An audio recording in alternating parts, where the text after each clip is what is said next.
Shutter island Dennis लिहेन द्वारा लिखित है, जो कि कुछ इस तरह शुरू होती है। सन 1954 की गहरी और उथल-पुथल भरी रात में जब समुद्र की लहरें शटर द्वीप के चट्टानों से टकराती हैं, तो एक रहस्यमयी सन्नाटा सब कुछ आवृत्त कर लेता है। यहाँ की हवा में बसी नमी और समुद्री खारापन आपके होशो हवास को छीनने के लिए काफी है। इसी द्वीप पर एशक्लिफ मानसिक अस्पताल अपने मोटे दीवारों और उच्च सुरक्षा व्यवस्था के साथ खड़ा है, जहाँ कुछ सबसे खतरनाक मानसिक रोगियों को रखा गया है। इसी अस्पताल से राचेल सोलांडो, एक मरीज जिस पर अपने 3 बच्चों की नृशंस हत्या का आरोप था, अचानक लापता हो जाती है। उसके कमरे के दरवाजे और खिड़कियां अंदर से बंद पाई गईं, जैसे कि वह कभी बाहर निकली ही न हो। यह घटना उस द्वीप पर किसी बड़े रहस्य की ओर इशारा करती है। इस अजीब और भयानक रहस्य की गहराई में जाने के लिए संघीय मार्शल टेडी डैनियल्स और चक कॉल को शटर द्वीप पर भेजा जाता है। टेडी, जिसकी अपनी पत्नी की दुखद मृत्यु के साथ अधूरी भावनात्मक यात्रा चल रही है, इस केस को सिर्फ एक और जांच के रूप में नहीं देखता। उसके लिए यह उसके दुख और खोए हुए प्रेम को समझने का एक माध्यम भी बन जाता है। जैसे ही हमारे नायक द्वीप पर कदम रखते हैं, उन्हें समझ आने लगता है कि यहाँ की दीवारें सिर्फ मरीजों को ही नहीं, बल्कि कई गहरे और अंधेरे राजों को भी कैद किए हुए हैं। हर कदम पर नई चुनौतियां और सच्चाइयां उनका इंतजार कर रही हैं, जिनका सामना करना उनके लिए अनिवार्य हो जाता है। अध्याय 1, द्वीप की यात्रा। समुद्र की उग्र लहरों के बीच एक छोटी सी नाव शटर द्वीप की ओर अपना रास्ता बनाती है। नाव पर टेडी डैनियल्स और चक आउल दोनों अपने तंग जलीय वस्त्रों में आगे की ओर देख रहे हैं, जहां द्वीप की धुंधली आकृति उनका इंतजार कर रही है। आसमान में बादल छाए हुए हैं और हवा में एक ठंडक है जो हड्डियों तक सिहरन पैदा कर देती है। ये जगह तो बिल्कुल किसी कैद खाने की तरह लग रही है, चक धीरे से बोलता है, अपनी नजरें समुद्र की ओर गड़ाए हुए। हाँ, और हमें यहाँ वो ढूंढना है जो किसी को नहीं मिल रहा, टेडी उत्तर देता है। उसकी आवाज में एक ठोस निश्चय होता है। उनके चेहरों पर चिंता की लकीरें होती हैं, जैसे वे न केवल एक लापता मरीज की खोज में हैं, बल्कि किसी गहरे सच की तलाश में भी हैं। जैसे जैसे वे द्वीप के करीब पहुंचते हैं, एशक्लिफ मानसिक अस्पताल की भव्य और डरावनी इमारत उनके सामने आती है। वह इमारत भूरे पत्थरों से बनी हुई है और उसकी बड़ी बड़ी खिड़कियां किसी खाली आंख की तरह लगती हैं, जो सब कुछ देख रही हों। देखो, वह रहा, टेडी कहता है। उसकी उंगली उस इमारत की ओर इशारा करती है।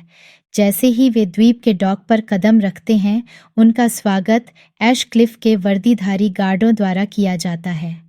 गार्ड उन्हें तुरंत डॉक्टर जॉन कॉली के पास ले जाते हैं, जो इस अस्पताल के प्रधान चिकित्सक हैं।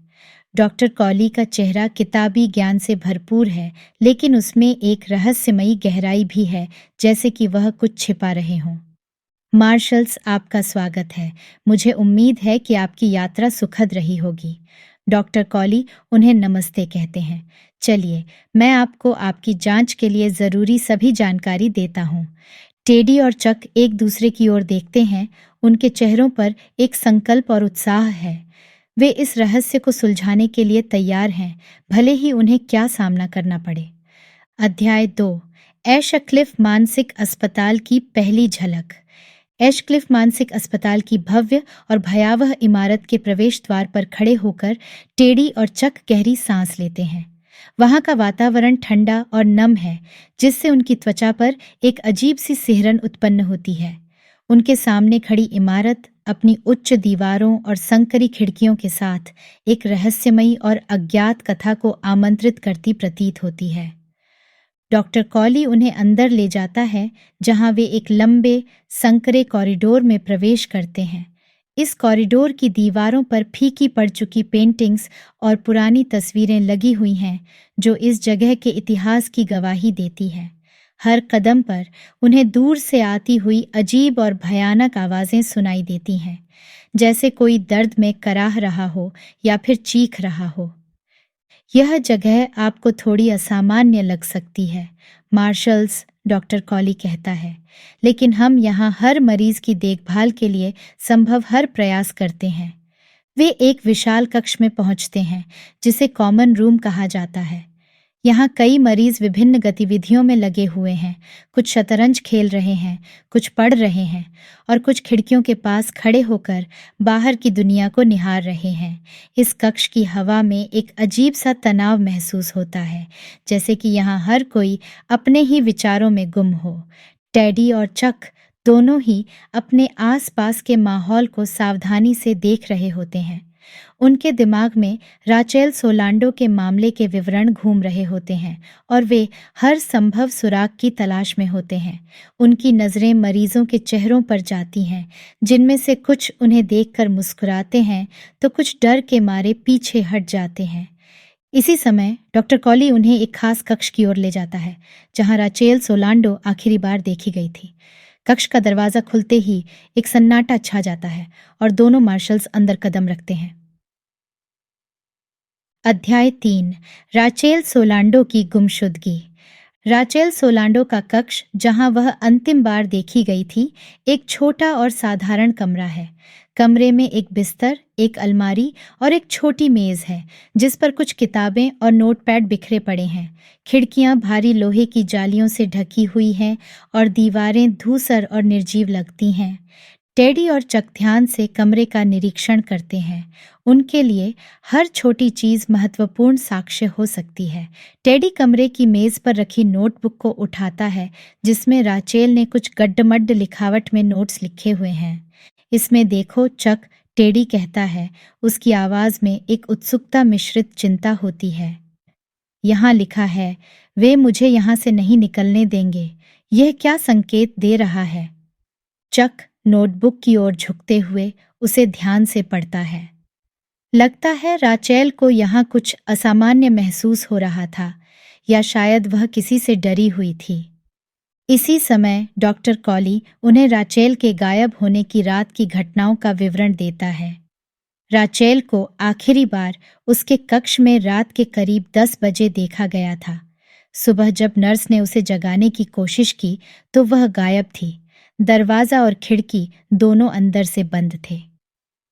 और कोई सुराग नहीं मिला? कोई भी छोटा संकेत या सबूत? चक पूछता है। नहीं, कुछ भी नहीं।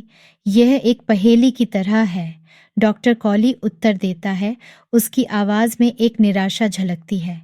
जैसे ही वे कक्ष से बाहर निकलते हैं, टेडी की नज़र एक संदिग्ध चीज पर पड़ती है।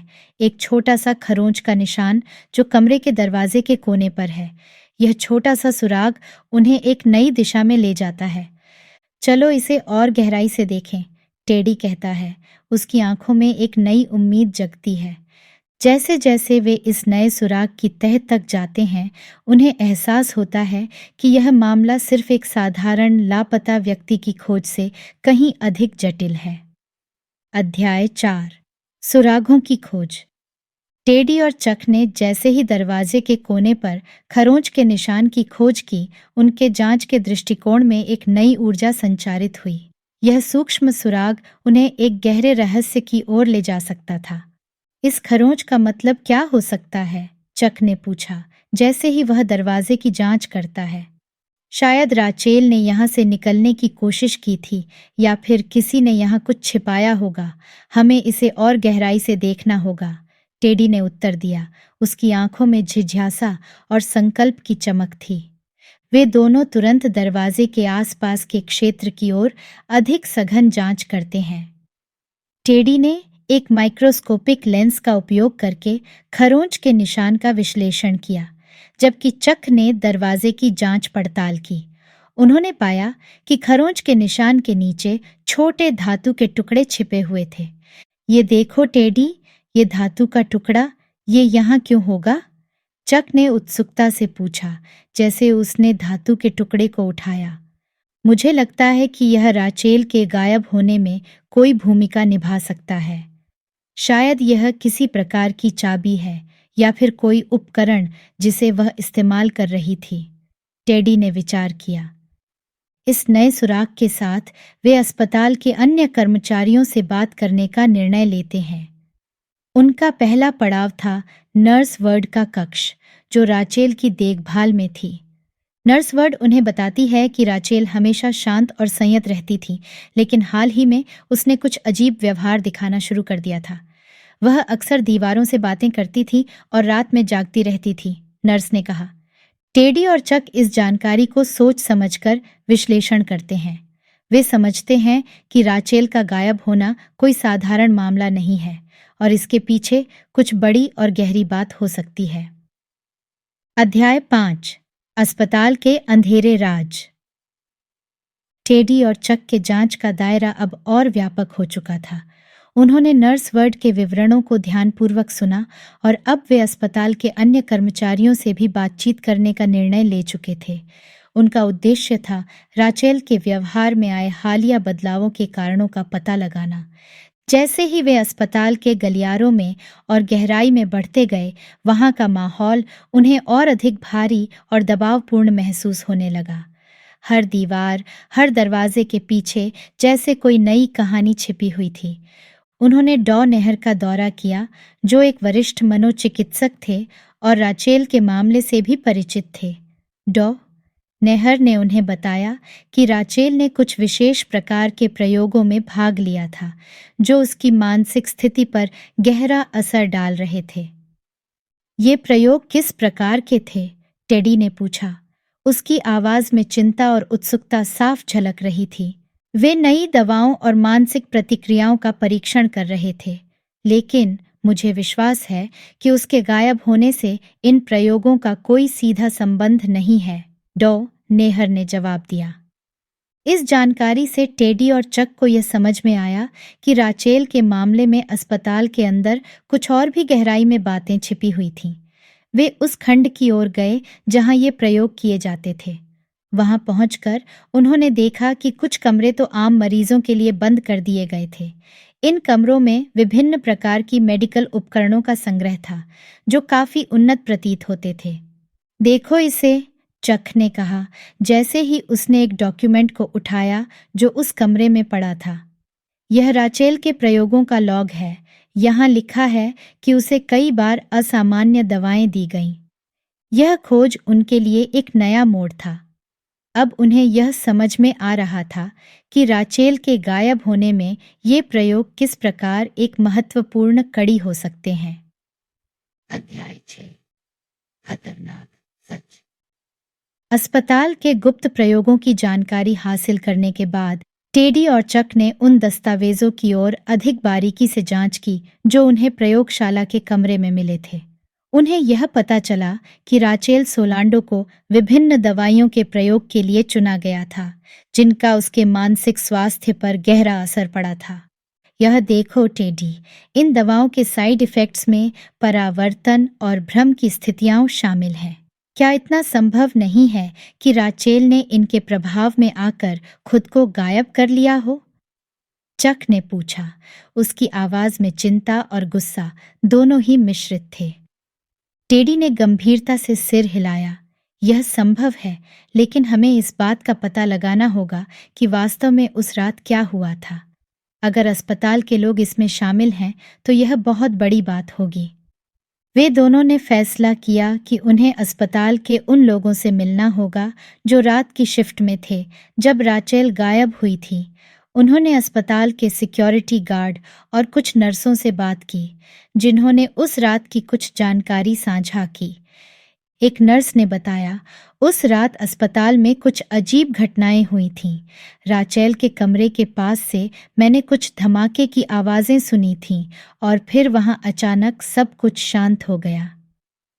टेडी और चक ने तुरंत उस क्षेत्र की ओर गहराई से जांच की और उन्हें वहां से कुछ टूटी हुई चीजें और खून के धब्बे मिले। यह साक्ष्य उन्हें इस निष्कर्ष पर ले जाता है कि राचेल के गायब होने में कुछ और ही घटनाएं शामिल थीं, जो अब तक अनदेखी गई थीं। इस खोज के साथ उन्होंने यह भी पाया कि अस्पताल में कुछ गुप्त दस्तावेज थे, जिनमें उन प्रयोगों का विवरण था जो अन्य मरीजों पर भी किए जा रहे थे। ये सब जानकारी उन्हें एक बड़े और खतरनाक रहस्य की ओर ले जा रही थी। अध्याय 7, गहराती गुत्थी। टेडी और चक ने अब तक की अपनी जांच से जुटाए गए सभी साक्ष्यों और जानकारियों को एक साथ रखकर देखना शुरू किया।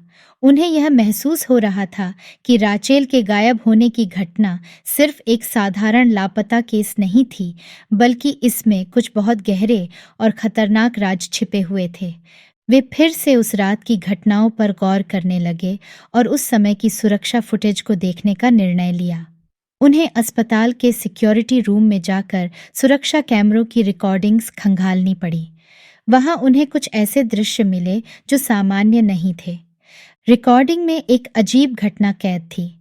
वहां राचेल को अपने कमरे से निकलते हुए और एक अज्ञात व्यक्ति के साथ बातचीत करते हुए दिखाया गया था। यह व्यक्ति अस्पताल का कर्मचारी नहीं लग रहा था। यह देखो, इस व्यक्ति की पहचान जरूरी है, टेडी ने कहा जब उन्होंने उस अज्ञात व्यक्ति की छवि को झूम करके देखा। यह व्यक्ति कौन है और उसका राचेल से क्या संबंध है, इसे समझना होगा। उन्होंने अस्पताल के स्टाफ के साथ इस व्यक्ति की तस्वीर को मिलाने का काम किया, लेकिन किसी ने भी उसे पहचानने से इनकार कर दिया। यह और भी रहस्यमयी हो गया था, क्योंकि यह संकेत दे रहा था कि अस्पताल के बाहर से कोई इसमें शामिल हो सकता है। अब उनका अगला कदम था इस अज्ञात व्यक्ति की गतिविधियों का पता लगाना। उन्होंने उस रात के अन्य कैमरा फुटेज को देखना शुरू किया और ध्यान से हर छोटी बात पर गौर किया। इसी बीच उन्हें अस्पताल के एक और कमरे में छिपे कुछ दस्तावेज मिले, जिनमें कुछ अन्य मरीजों पर किए गए प्रयोगों का जिक्र था। यह जानकारी उन्हें यह समझने में मदद कर रही थी कि अस्पताल के अंदर कुछ बड़ा और गहरा खेल चल रहा था। इस खोज के साथ उन्होंने महसूस किया कि वे एक बड़े खुलासे के करीब पहुंच रहे थे। यह खुलासा न केवल राचेल के गायब होने के रहस्य को सुलझा सकता था, बल्कि अस्पताल की गतिविधियों पर भी एक नई रोशनी डाल सकता था। अध्याय 8, आंतरिक संघर्ष। जैसे जैसे टेडी और चक गहरे राज के करीब पहुंचते गए, उन्हें अस्पताल के भीतर चल रही साजिशों की जटिलता का और भी अधिक बोध होने लगा। उन्हें यह समझ में आने लगा कि यहाँ के कुछ कर्मचारी और उच्च अधिकारी इन गुप्त प्रयोगों में शामिल हो सकते हैं, जो नैतिकता की सभी सीमाओं को पार कर रहे थे। इस खुलासे ने टेडी को विशेष रूप से प्रभावित किया, क्योंकि उसके अतीत में भी उसकी पत्नी की मृत्यु एक मानसिक अस्पताल में हुई थी। यह जानकारी उसके लिए न केवल एक पेशेवर चुनौती थी, बल्कि एक व्यक्तिगत युद्ध भी थी। हमें हर कीमत पर इसका पता लगाना होगा, चक, टेडी ने दृढ़ता से कहा। यदि यहाँ कुछ गलत हो रहा है तो हमें इसे उजागर करना होगा, चाहे इसके लिए कुछ भी करना पड़े। उन्होंने अस्पताल के कुछ अन्य मरीजों से भी संपर्क किया, जिन्हें इन प्रयोगों के लिए चुना गया था। ये मरीज भयभीत और संशय में थे, लेकिन कुछ ने उन्हें बताया कि कैसे उन्हें अपनी मर्जी के बिना दवाइयाँ दी गईं और कैसे उनके साथ प्रयोग किया गया। इस जानकारी ने टेडी और चक को और भी अधिक सतर्क कर दिया। उन्होंने डॉ. कॉली से फिर से मुलाकात की और उनसे सीधे इन प्रयोगों के बारे में सवाल किया। डॉ. कॉली ने पहले तो कुछ हिचकिचाहट दिखाई, लेकिन फिर उन्होंने स्वीकार किया कि अस्पताल नई दवाओं के प्रभावों को समझने के लिए कुछ प्रयोग कर रहा था, लेकिन यह सब नैतिक रूप से स्वीकार्य है और हमने किसी भी मरीज को नुकसान पहुंचाने की कोशिश नहीं की, डॉ. कॉली ने दावा किया। टेडी और चक ने तय किया कि उन्हें और गहराई में जाने की जरूरत है। उन्होंने अस्पताल के रिकॉर्ड रूम में जाकर अन्य सभी दस्तावेजों को खंगालना शुरू किया। इस प्रक्रिया में उन्हें कुछ गुप्त फाइलें मिलीं, जो अस्पताल के कुछ वरिष्ठ अधिकारियों द्वारा साइन की गई थीं। इन दस्तावेजों में उन प्रयोगों का विस्तृत विवरण था जो अधिकारियों की जानकारी में थे और जिन्हें गुप्त रखा गया था। इन खोजों के साथ टेडी और चक को यह समझ में आया कि वे एक बड़े खुलासे के कगार पर थे, जिससे न केवल राचेल के मामले का समाधान हो सकता था, बल्कि यह अस्पताल के लिए भी बड़े परिवर्तनों का कारण बन सकता था। अध्याय 9, सच का सामना। जैसे जैसे टेडी और चक ने अस्पताल के गहरे रहस्यों की गुत्थी को सुलझाना जारी रखा, उनके सामने आए खुलासे ने उन्हें गहराई से हिला दिया। उन्हें पता चला कि अस्पताल के अधिकारी न केवल अवैध प्रयोग कर रहे थे, बल्कि उन्होंने मरीजों के साथ होने वाली घटनाओं को भी छिपाने की कोशिश की थी। वे दोनों डॉ कॉली के कार्यालय में गए, जहां उन्होंने सभी इकट्ठा किए गए सबूतों को उसके सामने रखा। डॉ कॉली के चेहरे पर चिंता और निराशा साफ झलक रही थी। डॉ कॉली, हमें पता चला है कि ये प्रयोग अनैतिक और अवैध थे। आपको पता था कि इससे मरीजों को नुकसान पहुंच सकता है, फिर भी आपने इसे जारी रखा, टेडी ने आरोप लगाया। डॉ कॉली ने एक गहरी सांस ली और कहा, मैं जानता हूं कि यह गलत था, लेकिन हमारा मानना था कि यह शोध मानवता के लिए बड़े लाभ का साबित होगा। हमें लगा कि हम कुछ बड़ा हासिल कर सकते हैं, जो मानसिक स्वास्थ्य के क्षेत्र में क्रांतिकारी साबित होगा। लेकिन इसकी कीमत मरीजों की भलाई को नुकसान पहुंचाकर नहीं चुकाई जा सकती, चक ने जोर देकर कहा। उन्होंने डॉ कॉली से और जानकारी मांगी, विशेषकर उस अज्ञात व्यक्ति के बारे में जिसे सुरक्षा फुटेज में देखा गया था। धीरे धीरे डॉ कॉली ने स्वीकार किया कि वह व्यक्ति एक बाहरी सलाहकार था जिसे प्रयोगों के लिए लाया गया था। उस रात राचेल उसी सलाहकार से मिलने गई थी। वह सलाहकार हमें बताने वाला था कि प्रयोगों के परिणाम क्या थे, लेकिन उसके बाद जो हुआ वह बहुत जटिल था, डॉ कॉली ने कहा। टेडी और चक ने फिर उस सलाहकार की तलाश शुरू की और उन्हें पता चला कि वह उस रात के बाद से लापता था। इस खुलासे ने उन्हें और भी गहरे रहस्य की ओर ले जाया, जिसका समाधान अब और भी जरूरी हो गया था। अध्याय 10। परत दर परत खुलते रहस्य। जैसे जैसे टेडी और चक ने अपनी जांच को और गहराई में ले जाना शुरू किया, उन्हें अस्पताल के भीतर छिपे हुए कई और रहस्यों का पता चलने लगा। उन्होंने डॉ कॉली के साथ हुई पिछली बातचीत में मिले संकेतों का अनुसरण करने का निर्णय लिया, जिससे उन्हें एक अज्ञात सलाहकार के बारे में जानकारी मिली थी जो प्रयोगों में शामिल था। उन्होंने उस सलाहकार के लिंक्स की खोज शुरू की और जल्द ही उन्हें पता चला कि यह व्यक्ति अंतर्राष्ट्रीय फार्मास्यूटिकल कंपनियों के साथ भी जुड़ा हुआ था। यह जानकारी उन्हें एक बड़ी दवा कंपनी के दस्तावेजों तक ले गई, जिसमें उन्हें उस व्यक्ति के हस्ताक्षर मिले। इन दस्तावेजों से यह स्पष्ट हुआ कि इन प्रयोगों का उद्देश्य एक नई दवा का विकास करना था, जो मानसिक रोगों के इलाज में क्रांतिकारी साबित हो सकती थी। हालांकि इस प्रक्रिया में मरीजों की सहमति और उनके अधिकारों की अनदेखी की गई थी। टेडी और चक ने तब उस दवा कंपनी के कार्यालय का दौरा किया और वहां उन्होंने उस सलाहकार से मिलने की मांग की। जब वे उससे मिले तो उन्होंने उससे उसकी गतिविधियों और राचेल सोलांडो के साथ उसके संबंधों के बारे में सवाल किया। सलाहकार ने स्वीकार किया कि राचेल उन प्रयोगों का हिस्सा थी, लेकिन उसने दावा किया कि राचेल की गुमशुदगी उन प्रयोगों से संबंधित नहीं थी। उसने बताया कि राचेल ने खुद अस्पताल छोड़ने का निर्णय लिया था और वह उसे इसमें मदद कर रहा था। इस जानकारी ने टेडी और चक को और भी अधिक उलझन में डाल दिया। उन्होंने तब राचेल के परिवार से संपर्क किया और पता चला कि राचेल सुरक्षित थी और वह एक गुप्त स्थान पर रह रही थी, जहां वह उस ट्रॉमा से उबर रही थी जो उसे उन प्रयोगों के दौरान हुई थी। इस खुलासे के साथ टेडी और चक ने अस्पताल के खिलाफ कानूनी कार्रवाई शुरू की और उन्होंने सुनिश्चित किया कि ऐसे प्रयोगों के लिए जिम्मेदार व्यक्तियों को सजा मिले। अंततः टेडी और चक ने राचेल को न्याय दिलाने में मदद की और अस्पताल में सुधार की एक नई लहर शुरू की। इस केस ने उन्हें न केवल एक गहरे रहस्य को सुलझाने में मदद की, बल्कि उन्हें अपने नैतिक और पेशेवर जीवन में एक नई दिशा भी प्रदान की। अध्याय 11। निष्कर्ष। इस जटिल मामले के समापन ने टेडी और चक को गहराई से प्रभावित किया। उन्होंने न केवल एक गहरे रहस्य को उजागर किया था, बल्कि उन्होंने एक ऐसे प्रयोग को भी रोका था जो अनेक मासूम जिंदगियों को प्रभावित कर सकता था। राचेल सोलांडो के मामले के समाधान के बाद टेडी और चक ने उन सभी मरीजों के लिए न्याय सुनिश्चित किया जिन्हें इस प्रक्रिया में नुकसान पहुंचा था। अस्पताल के खिलाफ चली कानूनी कार्रवाई ने सुनिश्चित किया कि भविष्य में ऐसे प्रयोग और भी सख्त नियंत्रण और निगरानी में किए जाएं। अस्पताल के उच्च अधिकारी और वे सभी जो इस गुप्त प्रयोग में शामिल थे को सजा दी गई। डॉन डकॉली, जिसने अंततः सच्चाई स्वीकार की और मामले को सुलझाने में मदद की, ने स्वीकार किया कि उनके निर्णयों ने कई जिंदगियों को प्रभावित किया था। इस अनुभव ने टेडी को व्यक्तिगत रूप से भी परिपक्व बनाया। उसके लिए यह मामला सिर्फ एक केस से अधिक था। यह उसके लिए अपनी पत्नी की मृत्यु के साथ जुड़े अतीत के घावों को समझने का एक माध्यम बन गया।